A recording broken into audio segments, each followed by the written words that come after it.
JSM के गठन का क्या विचार आया सर? और जेएसएम जो अभी काम कर रहा है, हमने देखा बैंकिंग के मुद्दे सुलझा रहा है, हेल्थ पे काम कर रहा है, अलग अलग मुद्दों पे काम कर रहा है, तो जेएसएम के गठन का विचार कैसे आया और इसका उद्देश्य क्या है, इसका पर्पस क्या है, जेएसएम जो संगठन है सर? देखिए भाई, असल में तो जेएसएम संगठन ही नहीं है। ओके। हाँ, इसमें कोई प्रधान नहीं जी, कोई कैशियर नहीं जी, कोई रजिस्ट्रेशन नहीं, कुछ भी नहीं इसका। ओके। तो मतलब कोई जेएसएम कुछ है ही नहीं। ओके। आप ही जेएसएम, मैं ही जेएसएम। जिसको भी ये विचार पसंद आया। विचार क्या था, उस वक्त लॉकडाउन लगा हुआ था और लॉकडाउन से पहले, लॉकडाउन के दौरान किसान आंदोलन चालू हो गया था। मैं पंजाब में किसानों के साथ जाकर खड़ा हुआ। मैंने उस टाइम पे 1-2 घंटे की वीडियो बनाई थी जिसमें मैंने पूरा नेक्सस बताया था कि ये गेम प्लान चल रहा है और अपने अपने जो खेत हैं वो बचाने जरूरी हैं। फिर ये ऑर्डिनेंस ला करके ये किसान के बिल आ गए। फिर मैंने खेती के 3 बिलों को एक्सप्लेन किया कि भाई तुम लोगों को सबको बर्बाद करेंगे ये। और फिर मैं किसानों के साथ जाकर खड़ा हो गया कि अगर ये नहीं बचे तो पूरा समाज का हर तबका, दुकानदार भी, नौकरी वाला भी, सब बर्बाद होगा। आंदोलन में किसान आंदोलन किसानों में के साथ वहीं पे थे। हाँ, उस वक्त मैंने एक नहीं कई बार मैंने लाइव आकर के ये कहा कि भाई ये लॉकडाउन का विरोध कर लो, इस गेम को समझ लो, इस बीमारी को समझ लो, इस बीमारी के नाम पर आने वाली वैक्सीन को समझ लो। अगर तुम ये नहीं समझे तो आने वाले टाइम में पछताओगे। बहुत क्रिटिसाइज किया मुझे मेरे ही साथियों ने, क्योंकि वहां पर कुछ डॉक्टर्स ऐसे थे जो सरकार के भेजे हुए थे आंदोलन में, और वो ऐसा कह रहे थे कि ये वैक्सीन बहुत अच्छी है, ये बड़ा बढ़िया है, ये तुम सबको लगवाएं, इस टाइप से वो बातें कर रहे थे। उनका बोलना था कि आपकी इम्यूनिटी को बढ़ा रही है। मैं उसकी सच्चाई बता रहा था। तो मुझे क्रिटिसाइज किया, कोई दिक्कत नहीं है, मैं लोगों को समझाता रहा। फिर किसान आंदोलन खत्म हो गया और आंदोलन के खत्म होने के बाद फिर हम लोग चंडीगढ़ में आए। वहां पर बाय चांस एक दौर ऐसा आया जब मास्क के नाम पर दोबारा से इन्होंने लॉकडाउन लगाना चालू किया। बिल्कुल। तो उसका पता था मुझे कि अब ये लॉकडाउन अगर लग गया ना तो ये हटेगा नहीं, क्योंकि आपको मालूम नहीं है शायद 25 तारीख मेरी वीडियोस को उठा के देखिए आप। आपकी सर पैंडेमिक के दौरान पुराने वीडियोस उठाएंगे ना तो वहां आपको मिलेगा 25 मार्च 2025 तक चलेगा ये पैंडेमिक। हाँ। और बिल गेट्स आया ही इसलिए है। फेसबुक पे काफी ज्यादा आपकी वीडियोस उस टाइम पे वायरल थी, लोग देखते थे। हाँ। और तभी से अब मैं आपको बता दूं, भारत देश में अभी भी चला हुआ है पैंडेमिक कागजों में। यानी अगर आज से 40 साल बाद आपके बच्चे पोता पोती जब देखेंगे तो उनको कागजों में नजर ये आएगा कि भारत में 2019 से 25 तक 6 साल तक चला था पैंडेमिक। तो जितने लोग की डेथ हुई गिनी जाएगी वो इसी के नाम से गिनी जाएगी, चाहे वो हुई किसी भी तरीके से हो। और बिल गेट्स जो आना है अभी नया जो वायरस ये लोग लॉन्च करने जा रहे हैं, ये इसी के प्रोपेगेंडा के लिए वो आया है, ये मैं बताता रहता हूं। तो उस वक्त जब मैं गिरफ्तार हुआ तो एक चीज क्लियर हुई, सामने आई बात कि भाई इससे बचने का एक ही रास्ता है, समाज को जगाना पड़ेगा। और अकेला आदमी मतलब जगा नहीं सकता, तो सबको इकट्ठा होना पड़ेगा। बिल्कुल। इकट्ठे होंगे तो सबको संगठन में आना पड़ेगा। फिर मैंने कहा देखो यार, पता क्या है, आज तक जितने संगठन बने ना, सबने समाज को एक तरह से धोखा दिया। एक तरह से मैं नहीं कहता कंप्लीट, क्योंकि समाज ने जितनी उम्मीद पाली वो उस पर खरा नहीं उतर पाया। तो हम समाज को ना झूठी उम्मीद नहीं देना चाहते जी। तो हम समाज में जब तक हमारी फ्रीक्वेंसी के लोग इकट्ठा नहीं होते, जब तक उसको समझने वाले लोग इकट्ठा नहीं होते, हम ठेकेदार बनकर संगठन नहीं बनाएंगे। तो हम एक मोर्चा बना लेते हैं, वो संगठनों का समूह बना लेते हैं जी। तो कुछ लोगों ने मिल करके फिर एक समूह बनाया। मेन पर्पज उस वक्त, मैं सही बताऊं आपको, उस वक्त उस मोर्चे में मौजूद एक भी व्यक्ति का ये विजन नहीं था कि हमें समाज को जाकर जगाना है। सबके अलग अलग विजन थे। कोई किसान संगठन था तो वो किसानों की बात कर रहा था खाली, कोई दूसरे संगठन थे वो दूसरे बात कर रहे थे।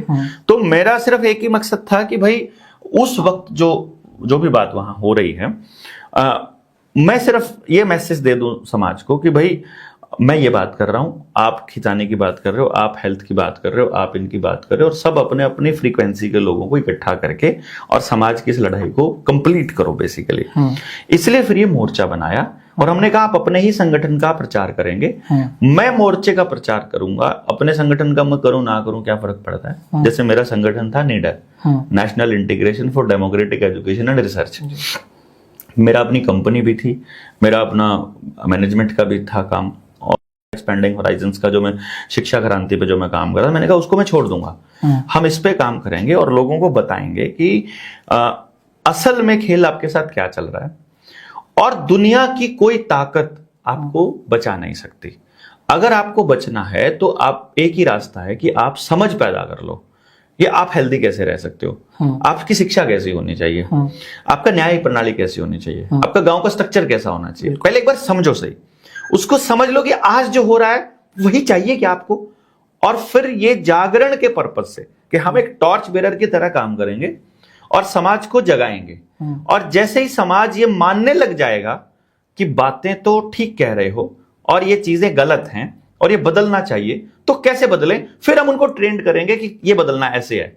हर आदमी अपने गांव को खुद बदलेगा, हम किसी का गांव नहीं बदलेंगे। हम आपको बता देंगे कि जैसे मान लो रुपए का मुद्दा उठाया आपने बैंकिंग वाला, हमने बैंकिंग और लोन का जो फ्रॉड है जो चल रहा है आरबीआई के जरिए और बैंकों के जरिए, हमने इसका पूरा मुद्दा उठाया, हमने उस पर एक किताब छापी, उस किताब के अंदर सारे फैक्ट्स दिए।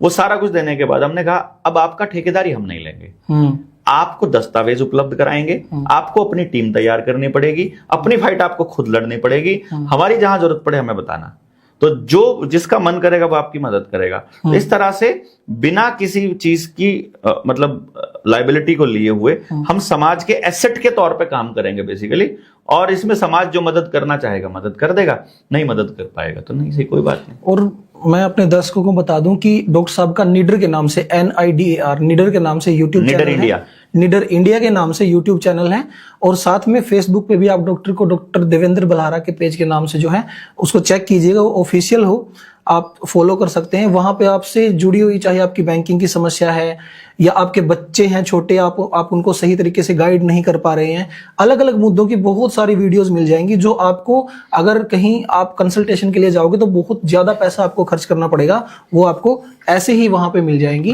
तो वो जो ट्रेनिंग मैंने डाली हुई है ना जी, पहले मैं प्रोफेशनली काम करता था, मेरी कंपनी थी एक्सपैंडिंग होराइजन्स जी, उस कंपनी के अंतर्गत मैं स्कूल्स में ट्रेनिंग देता था।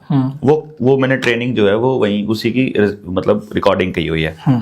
उस ट्रेनिंग का मैंने उसी ट्रेनिंग का मतलब वो सारी ट्रेनिंग्स का मैंने चार्ज किया हुआ है 10.5 लाख रुपया जी, यानी वो 3 दिन में जो बोलता था तो उसका मैं पैसा लेता था। यहाँ तक कि मैं किसी स्कूल में अगर प्राइवेट स्कूल की दहलीज पर चढ़ता था तो उसका मैं 3.5 लाख रुपया लेता वो वर्थ भी करती है सर, वो मैंने देखी है वो है इतनी, वो है भी। किसी स्कूल ने ऐसा नहीं कहा कि ये गलत हुआ, बल्कि कई स्कूल्स ने गड़बड़ ये करी मेरे से। मेरी एक ट्रेनिंग तो मेरी एक स्कूल ने तो बीच में ही रुकवा दी, मतलब लास्ट होने तक, फाइनल होने, बोला जी हम आगे नहीं कर पाएंगे। मैंने कहा मेरे से कोई गलती हो गई तो बता दो। बोला गलती नहीं हो गई, आपने जो इन टीचर्स को तैयार कर दिया है ना, अब वो टीचर आके मुझे अब 2 टीचर तो मेरी छोड़ के जा चुकी हैं। पहले वो यहाँ 25,000 में काम करती थी, वहाँ 65,000 में ले लिया उसको किसी और स्कूल ने, बढ़िया वाले स्कूल ने। अब वो एक कह रही है 45,000 से कम नहीं करूंगी, मैं जा रही हूँ छोड़ के, नहीं तो मुझे वहां ऑफर मिल रहा है 45 का।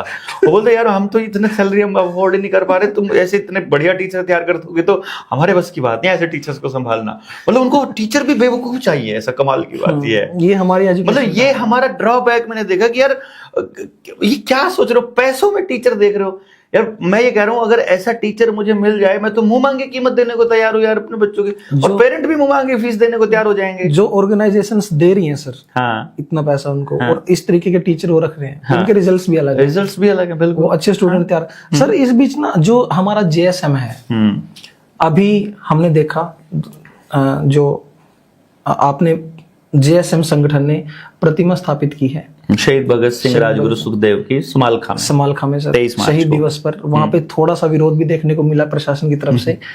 तो आज जो हम मुद्दे झेल रहा है समाज, टेक्नोलॉजी के बारे में हमें नहीं पता, हम यूज हो रहे हैं या हम यूज कर रहे हैं टेक्नोलॉजी को, शिक्षा हमें कंप्लीट नहीं मिल पा रही, कृषि के बारे में हमें ज्यादा नहीं पता, बैंकिंग में चल क्या रहा है वो अभी थोड़ी सी देर में पता लगेगा हमारे दर्शकों को। तो सर क्या ये मान लें कि जो JSM है वो मॉडर्न क्रांतिकारियों का एक समूह है, आज जिस तरीके के क्रांतिकारी की जरूरत है आज के दौर में, क्या वैसे क्रांतिकारी JSM में हमें देखने को मिलते हैं? अमित भाई लग तो मुझे भी ऐसा ही रहा है, लेकिन कई जगह बड़ी गड़बड़ हो गई यार। अब क्योंकि हमने कोई स्ट्रक्चर तो बनाया नहीं जी, अब कोई नया आदमी जुड़ता है उसका तो पता नहीं हमें वो कैसा है। एक आदमी आया मेरे पास, ट्रेनिंग चल रही थी हिसार में जी, और वो बोला मैं हिसार डिस्ट्रिक्ट से ही हूँ और मैं महाराष्ट्र में रहता हूँ और ये करके ऐसा करके। हाँ। मैंने कहा ठीक है। उसने कहा मैं समझना चाहता हूँ, मैंने वकालत भी की हुई है। भाई ठीक है। हमने एक रूल बनाया था जब हमने ये आवेदन वाला जो काम शुरू किया था ना, बैंकिंग फ्रॉड वाला, मैं आपको ये बैंकिंग पे बता रहा हूँ, बाकियों पे आप समझ लेना। तो मैंने कहा कि यार हम बचाएंगे लोगों को। अब अगर किसी का 3 या 5 लाख तक का लोन है, उसकी इंस्टॉलमेंट ही 3-4 हजार या 5-4 हजार होती है। बिल्कुल। तो कोई आदमी अगर 5 लाख का लोन भी अगर भर नहीं पा रहा, इसका मतलब उसका जुगाड़ महीने का 3,000 रुपया देने का भी नहीं है। हाँ। तो मैंने अपने साथियों को बोला, ऐसे साथियों को बोल देना कि जनता सरकार मोर्चा को जो उनकी जेब अलाउ करती है, 11 रुपया, 21 रुपया, 100 रुपया, जितना भी, वो एक जस्ट आपका कनेक्शन बनेगा हमारे साथ, आप हमें सहयोग राशि जमा दे देना। मतलब अगर किसी वकील के पास जाते हो 50,000 से कम तो बात ही नहीं करेगा। बिल्कुल। तो हमने कहा जो भी 10, 11, 12, हमारा 1-1 रुपया में भी हमने आवेदन लगाया, और 0 में भी लगाया। कोई कहता ना 0 रुपया है, मैंने कहा यूपीआई यूज करते हो? हाँ। तो 0.1 करके भेज दो यार, तुम 1 पैसा 10 पैसा तो भेज दो। पर्पस क्या है कि तुम्हारा कुछ एफर्ट हमारे लिए लगा, हम तुम्हारे लिए कुछ एफर्ट लगा रहे हैं। Just simple, give and take हो गया, बात खत्म। अब ना तुम्हारे ऊपर एहसान ना हमारे ऊपर एहसान। मतलब क्या होता है, लोग समाज सेवा, जब आपने समाज सेवा बोला ना, ये सोचते हैं कि हमने आपके लिए कुछ कर दिया ना, तो दिन में ये लेके बैठा रहता हूं अमित के लिए इतना किया था, तो अमित जब जरूरत पड़ेगी तो अमित भी मेरे लिए करे ना।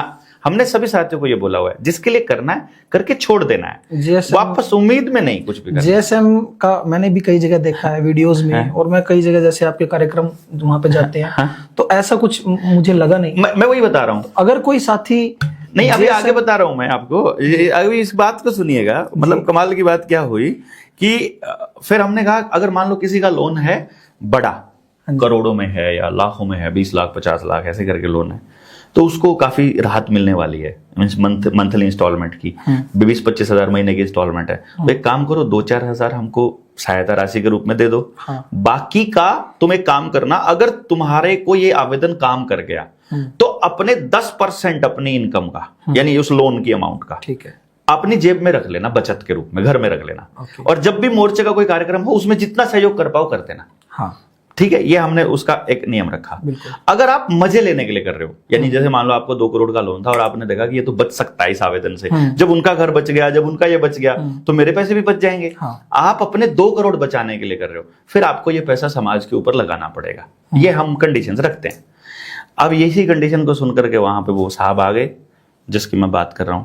मुझे उसका आइडिया था पहले से कि वो ऐसा कर सकता है, लेकिन मुझे ये नहीं पता था वो इतनी जल्दी कर जाएगा। उसने किसी का मकान बचाने के एवज में किसी से मुंबई पता नहीं पुणे में 10 लाख रुपया ले लिया, और नाम जेएसएम का हो गया कि जनता सरकार मोर्चा वाले पैसा ले रहे हैं। मैं बहुत हैरान था कि हमने तो पैसा किसी से ऐसे कहकर मांगा ही नहीं। हम तो कहते थे कि भाई तुम्हारी इतनी देनदारी बनती है, लेकिन तुम्हारे पास नहीं है, क्योंकि तुम ऑलरेडी यार, अगर तुम्हारा मकान कुर्की हो रहा है, मैं तुम्हारे ऊपर पैसे देने का दबाव कैसे डाल सकता हूं? जो संगठन लोगों को फ्रॉड से बचा रहा है, हाँ, उसी के नाम पर फ्रॉड हो गया, उसी के नाम पर लोगों से फ्रॉड हो गया, बदनाम हो गया जेएसएम।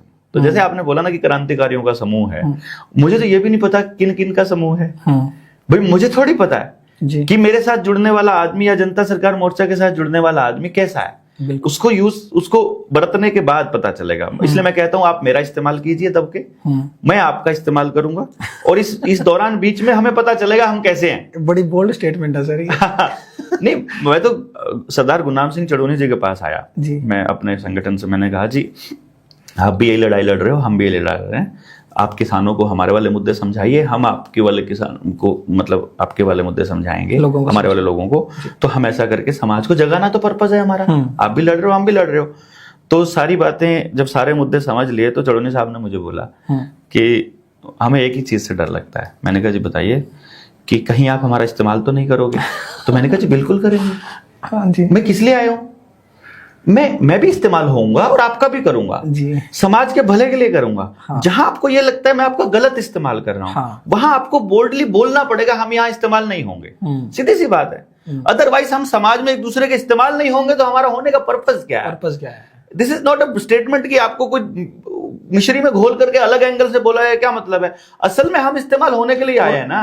अगर इतनी क्लियर स्टेटमेंट किसी की नहीं है, हाँ। दैट मीन्स कोई गड़बड़ खुद तो इसका मतलब अंदर में कुछ और है उसके। हाँ भैया आप आए हो यहाँ पर, हाँ। मैं आपको आकर के मैं आपके लिए 24 घंटे ले बैठा रहूं और आप मेरे कहने से कुछ भी ना करो, ऐसा कैसे हो सकता है यार? तो कहीं ना कहीं ठीक है, कुछ तो है। हाँ, या फिर आप मुझे जस्टिफाई कर दीजिए, या आप मुझे इतना भी बोल देंगे ना अमित भाई, मान लो कल को जिंदगी में मान लो मैं आपको कोई बात कहता हूँ कि अमित भाई ऐसे ऐसे करके ये करना है, आप कह दो देवेंद्र भाई मैं सहमत नहीं हूं, मैं आपको मजबूरी को समझूंगा, आप बहाना बनाएंगे तब नहीं समझूंगा जी, आप हाँ कहकर नहीं करेंगे तब नहीं समझूंगा।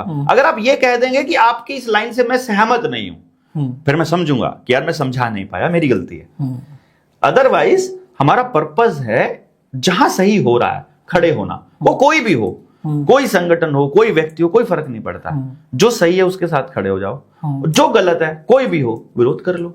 हमको यही कर सकते हैं फिलहाल, तो हमारे हाथ में तंत्र नहीं है, हम कुछ नहीं कर सकते, बोल ही सकते हैं, बोल ही रहे हैं, समझा ही सकते हैं, वो समझा रहे हैं।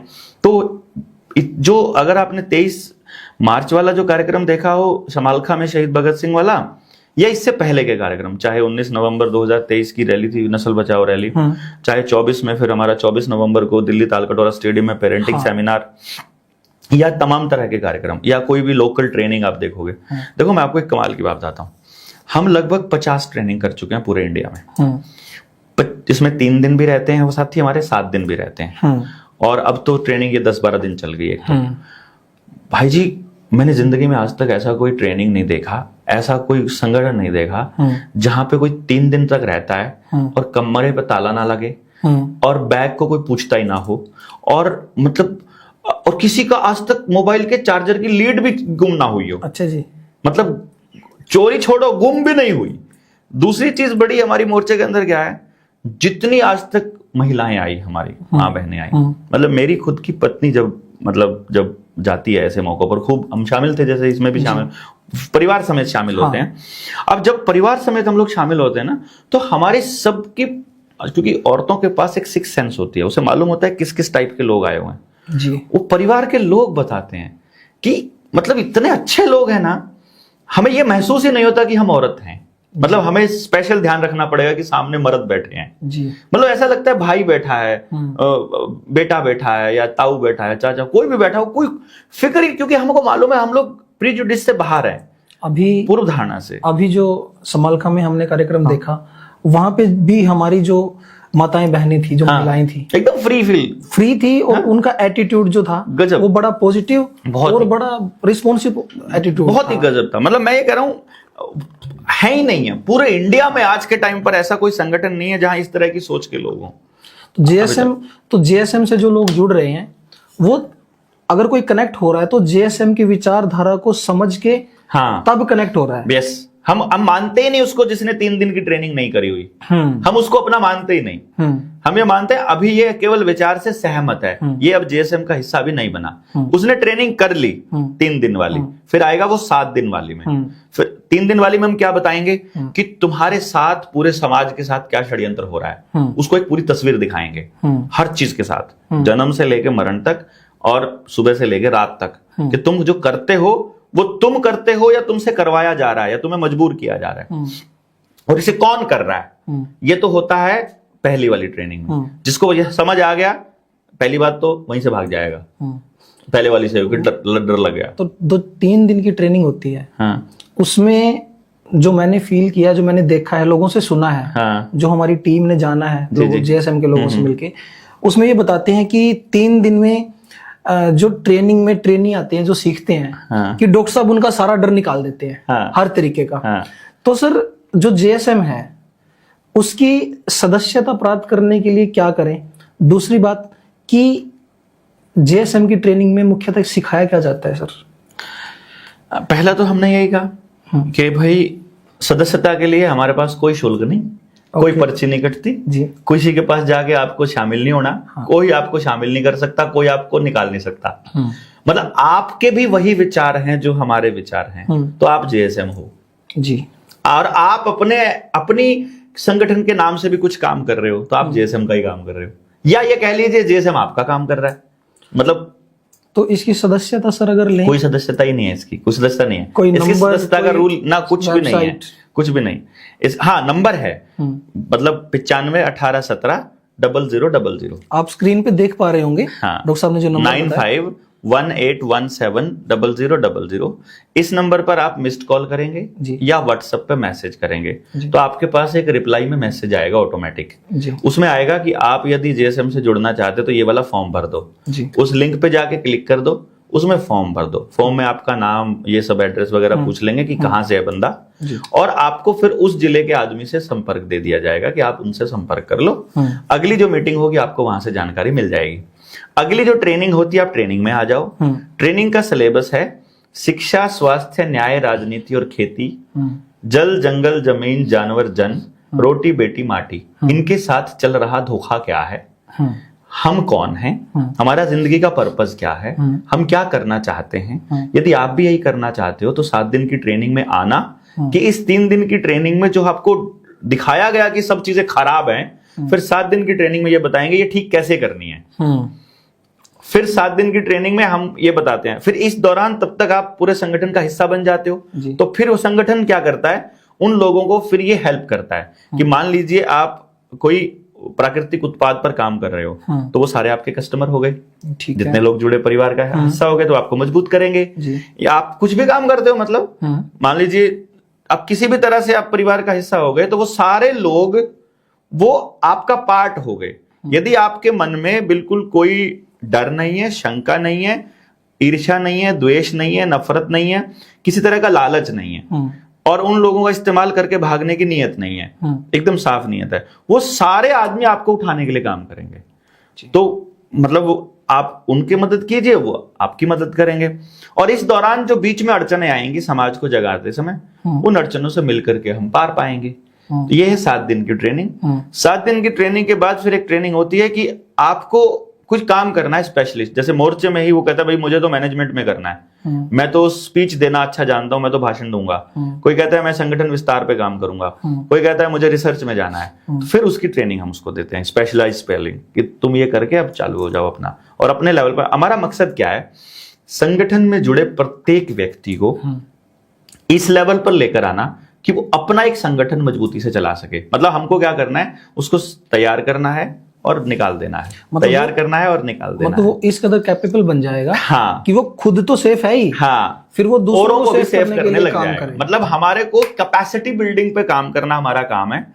हमारा काम संगठन में बहुत सारे लोगों को बुला करके संगठन को बड़ा करके दिखाना नहीं है। हमारा काम है बहुत सारे लोगों को बुला के उनको तैयार करके खाली कर देना। मैं इस संगठन को, मतलब मेरा जो विजन इस एंगल पे रहता है कि मैं इस संगठन को खाली रखूं, लेकिन ये जुड़ते रहते हैं, हम उतने तैयार नहीं कर पाते, ये चलता रहता है। बट अभी धीरे धीरे अभी जैसे आपने समालखा में देखा कैसे रविंद्र भारतीय ने मतलब पूरा इसको लीड किया, पूरे मूवमेंट को लीड करके, और मतलब हम जो लोग तैयार कर रहे थे, जो ट्रेनिंग दे रहे थे, वो अब पीछे थे, और जो तैयार हो चुके हैं अब वो समाज में आगे उन्होंने अच्छे से मैनेज भी किया, बहुत अच्छे से मैनेज किया। पूरी टीम ने, प्रशासन की बात थी, वो काफी अच्छे से उन्होंने। तो वो तजुर्बा हम बेसिकली जो सीनियर लोग जो जिनको थोड़ा बहुत एक्सपीरियंस है इन चीजों का, वो अपने साथियों को दे रहे हैं और उनको धीरे धीरे मजबूत कर रहे हैं, ताकि पिलर्स मजबूत हों। पिलर्स मजबूत होंगे तो ऊपर जो बनने वाली बिल्डिंग होगी, जो भी चीज होगी, स्ट्रक्चर जो भी होगा, वो अच्छा बनेगा। तो इस नियत के साथ हम लोग चले हुए हैं, और यही मैसेजेस रहते हैं हमारी ट्रेनिंग के दौरान कि घबरा करके, डर करके आप लोग नहीं आगे बढ़ सकते। आपको यदि आगे बढ़ना है तो जुड़ के बढ़ सकते हो। और जुड़ने में समाज में देखिए, मान लीजिए हम लोग 25 लोग हैं, एक एग्जांपल के तौर पे हमने सर्कल में पकड़ा, ऐसे करके एक दूसरे की बाजू पकड़ी हुई है और हमने चेन बनाई हुई है। अब उस चेन की जो मजबूती है, असल मजबूती क्या है, जो उस चेन में सबसे कमजोर बच्चा है ना, ये जो कमजोर कड़ी है, वही उस चेन की असली मजबूती है। मान लो एक पूरी चेन में जो कड़ी है वो 20 तो कड़ी हो बिल्कुल ऐसी, मतलब बिल्कुल मजबूत, और वो एक हो हल्की, एक कमजोर, तो जैसे जोर लगेगा वहीं से टूट जाएगी वो चेन, वहीं से टूट। वो तो मतलब सबसे कमजोर कड़ी ही उस पूरी चेन की मजबूती का पैमाना है। इसलिए समाज में भी सबसे कमजोर आदमी की स्थिति ही समाज का पैमाना है। बिल्कुल। यानी जो आपका सबसे गरीब आदमी है वो जहां खड़ा है वहीं आपका समाज खड़ा है, सीधी सी बात है। बिल्कुल। यानी सबसे अमीर आदमी नहीं, अंबानी के पास कितना पैसा है, अडानी के पास कितना पैसा है, ये हमारे समाज को प्रदर्शित नहीं करेगा। उसके पास, नेता के पास कितनी पावर है, डीसी के पास कितनी पावर है, ये समाज को डिफाइन नहीं करेगा। समाज की परिभाषित करेगा, समाज को परिभाषित करेगा उस गांव का, देश का, समाज का सबसे आखिरी आदमी। सबसे आखिरी आदमी, आखिरी आदमी कितना शुरुआत मजबूत है, वहां से होगी, वहीं से होगी। तो आप, हमारा जो मकसद है उस आखिरी बच्चे, उस आखिरी आदमी, उस सबसे कमजोर आदमी की, उसको मजबूती कैसे मिले, पर्पस ये है हमारा। अब अगर सर जैसे हम शिक्षा की बात करें, शिक्षा पे हम बातचीत करें, जो आपने अभी बताया कि हमें शुरुआत सबसे कमजोर से करनी है, शिक्षा में हम क्या करते हैं, नींव कहाँ है शिक्षा की? जब छोटा ब्लड टॉपर ने ले लो। हाँ, तो जब सबसे छोटा बच्चा होता है सर, कोई भी बिल्कुल छोटा सा बच्चा है, वहां से